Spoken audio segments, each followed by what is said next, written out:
When you do your notice of understanding and intent, it's their opportunity to discuss it with you. If they refuse to discuss it with you, they are accepting your understanding. They are sharing this understanding. Because you now have a shared understanding, you can share with them your intent. Once you've shared that intent with them, you give them 10 days. If they raise no dispute with this, you now hit them with a claim of right. They have 10 days to dispute that claim, and if not, it's cured. From that point forward, every time you're doing whatever it is you mentioned in your notice of intent, you are operating upon a right and upon a claim of right, which is very important. Read section 39 of the Criminal Code. The claim of right allows you to use, either you or your authorized agents or representative can use whatever level of force or violence is necessary to protect whatever property you have if you are holding it under a claim of right, even against those who are legally entitled to seize and possess it, which means cops. If they want to come and seize your property and you are operating upon a cured, perfected claim of right, they can't use violence to seize it, and the reason is the existence of one excludes the other. You cannot have two parties both with the power to use violence to seize one property. We're not fighting cocks in a ring here. We're not here to bring them pleasure by watching us fight. The fact that I can use violence to protect my property means nobody else has a right to use or threaten the use of violence to remove it from me. When you start acting on a claim of right, from that point forward, you are the one in power. You are now, instead of going to your employers and asking them permission to engage in an action, you are now claiming the right to engage in that action without asking them permission. Now who has the power? They can't remove it from you because it's a claim, it's not a permission. I have an enormous understanding of the law. It took me a lot of time to get here. The good thing about the notice of understanding and intent, you don't need the same level of understanding. Whatever understanding you have now is enough for you to act upon. If you recognize this is too confusing and I don't understand it, that could be your notice of understanding. Here's what I understand. I don't understand any of your words. That's good enough. Some of the words that I never found in their act, 3 words that I searched for, never found them anywhere.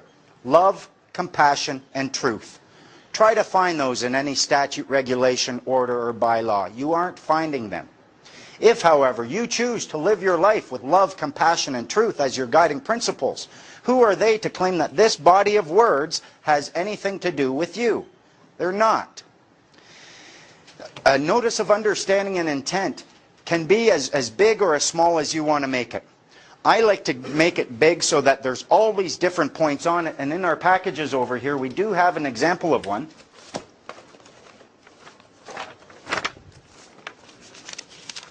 Essentially what you're doing is you are going to, this is what it looks like, a notice of understanding, intent, claim of right, and a fee schedule. A fee schedule is essentially when a government agent, a cop or anything starts and puts an order upon you. They've got a gun there, you're going to be doing what they tell you to do. However, they might not have the legal right to do it, but they've certainly got force. You don't want to get beat up. So what you're doing is you're going to operate under protest and duress. I got 2 minutes and we're going to take a break and change the tape there.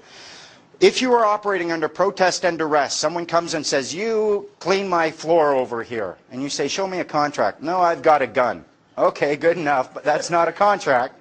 It's going to get your floor clean, but you have 3 days after I wash your floor to show me a contract that says that I have an obligation to wash your floor and that you have a right to use a gun to get that contract fulfilled.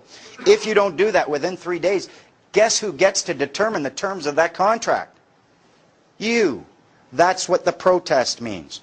You are protesting it, you're operating under duress, but then you get to decide, well, I charge $1,000 per square foot for cleaning your floor.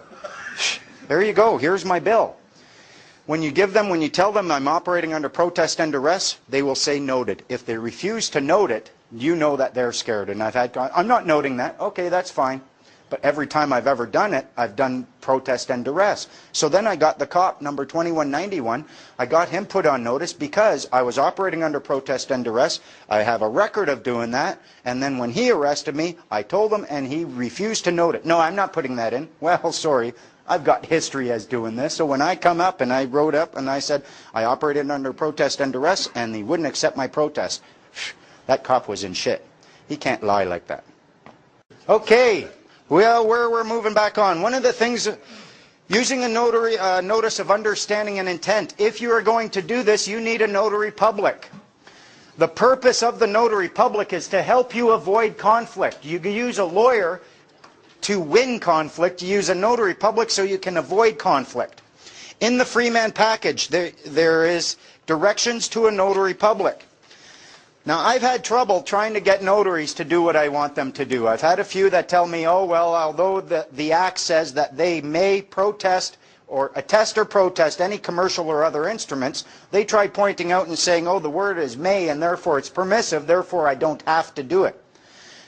My argument with them at that point was, and they tried claiming, oh, I don't know how to do it. I said, well, they've given you permission to do something that's very important to us, and yet you haven't even gone out of your way to figure out how to do that yet? I think you should lose your notary license. Okay, she reached in the bottom of her drawer, pulled out a protest stamp. She had it all along. They just don't want to do the protest. They have to do it. We've got a great notary public now. I imagine you could use him if you needed to go to Vancouver. His name's Kwan. He had his oath up on the wall, and he also had a Christian quote. So I asked him, I said, so you believe in Christ? He said, I sure do. I said, and you took your oath seriously? Sure did. I said, you know the Queen's oath? Oh yeah. I said, so you're protecting the faith is what you're doing. When you protest instruments, you are protecting Jesus' faith, you're protecting my faith. And when I tried telling him, okay, I need you to do this, he was like, well, I don't know that I have that power to do that. I said, check out Section 18 of the Notary Act. They're empowered to do anything under any statute. Any duty or anything that is required to be done under any statute, they have the power to do it. Need a judge? Get a notary. Need a sheriff? Get a notary. Need a notary? Get a notary. When you point that out to them, you might have to do a little bit of shopping, but have faith, find one who is going to do what you want them to do, and if not, put them on notice. Serve them a notice of understanding and intent and a claim of right, because whatever that notary is doing, you can accomplish with 3 people from your community who are of good standing. 3 people can act as your witness, and what they create will have just as much power as any notary. So don't let them say, oh, I can't do that for you. You are doing it, or I'm going to write a snap nasty letter to the Notary Society. The Notary Society likes me in BC. They've even invited me to go and speak at one of their conventions, or when they get together. They lock horns with the Law Society all the time. The Law Society hates them, and they like how I've been empowering them. And they've had lawyers, like I had Kwan, he said that he got a phone call telling him that he couldn't do these things. I said, tell him you want it in writing. Never heard back from them. They aren't going to... And the reason is,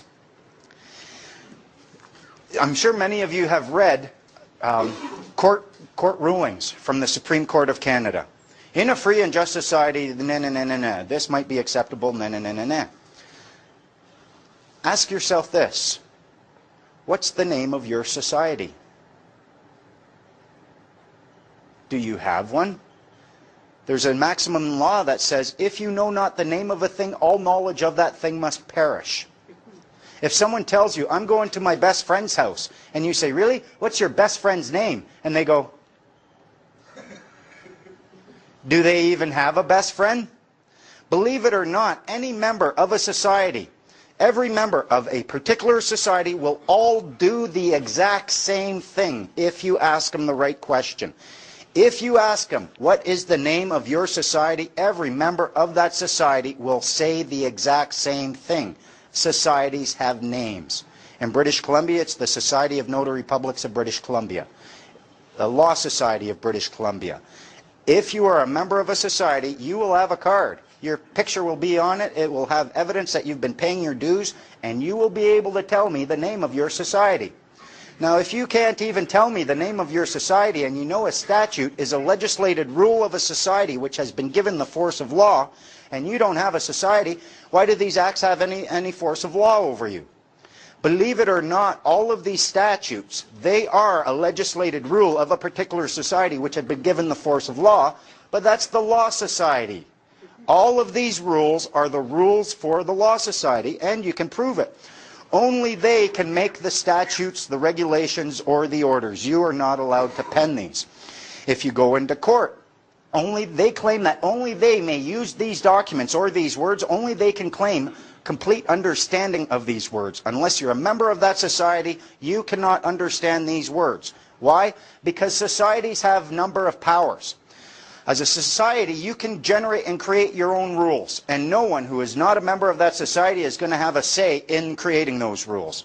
You can claim that no one but a member of that society can understand those rules because you can actually create your own language as a society if you want.